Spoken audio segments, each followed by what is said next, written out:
Deuteronomy 5 from the Net Bible. The opening exhortation.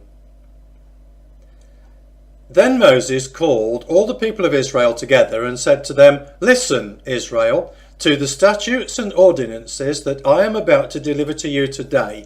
Learn them and be careful to keep them. The Lord our God made a covenant with us at Horeb.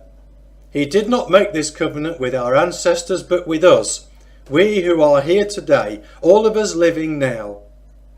The Lord spoke face to face with you at the mountain from the middle of the fire. I was standing between the Lord and you at that time to reveal to you the message of the Lord, because you were afraid of the fire and would not go up the mountain." He said, the 10 Commandments. "I am the Lord your God, he who brought you from the land of Egypt, from the place of slavery. You must not have any other gods besides me. You must not make for yourself an image of anything in heaven above, on earth below, or in the waters beneath. You must not worship or serve them. For I, the Lord your God, am a jealous God. I punish the sons, grandsons, and great-grandsons for the sin of the fathers who reject me. But I show covenant faithfulness to the thousands who choose me and keep my commandments. You must not make use of the name of the Lord your God for worthless purposes. For the Lord will not exonerate anyone who abuses his name in that way.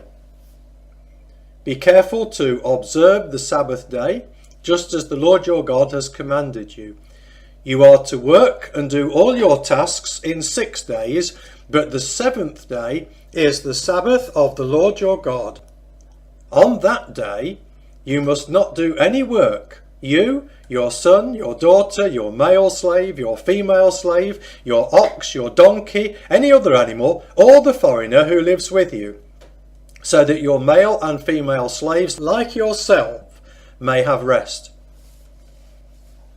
Recall that you were slaves in the land of Egypt, and that the Lord your God brought you out of there by strength and power. That is why the Lord your God has commanded you to observe the Sabbath day.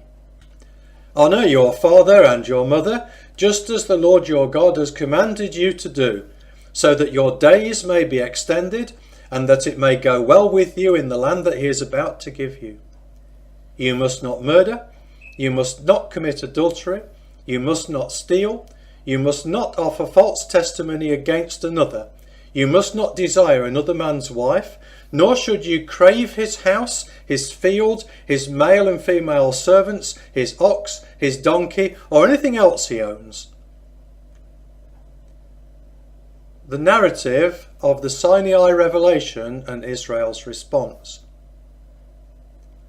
The Lord said these things to your entire assembly at the mountain from the middle of the fire, the cloud, and the darkness with a loud voice, and that was all he said. Then he inscribed the words on 2 stone tablets and gave them to me. Then, when you heard the voice from the midst of the darkness while the mountain was ablaze, all your tribal leaders and elders approached me. You said, "The Lord our God has shown us his great glory, and we have heard him speak from the middle of the fire. It is now clear to us that God can speak to human beings, and they can keep on living. But now, why should we die because this intense fire will consume us? If we keep hearing the voice of the Lord our God, we will die. Who is there from the entire human race who has heard the voice of the living God speaking from the middle of the fire as we have, and has lived? You go near, so that you can hear everything the Lord our God is saying. And then you can tell us whatever he says to you. Then we will pay attention and do it." When the Lord heard you speaking to me, he said to me, "I have heard what these people have said to you. They have spoken well. If only it would really be their desire to fear me and obey all my commandments in the future, so that it may go well with them and their descendants forever. Go and tell them, return to your tents. But as for you, remain here with me, so I can declare to you all the commandments, statutes and ordinances that you are to teach them, so that they can carry them out in the land I am about to give them. Be careful, therefore, to do exactly what the Lord your God has commanded you. Do not turn right or left. Walk just as he has commanded you, so that you may live, that it may go well with you, and that you may live long in the land you are going to possess.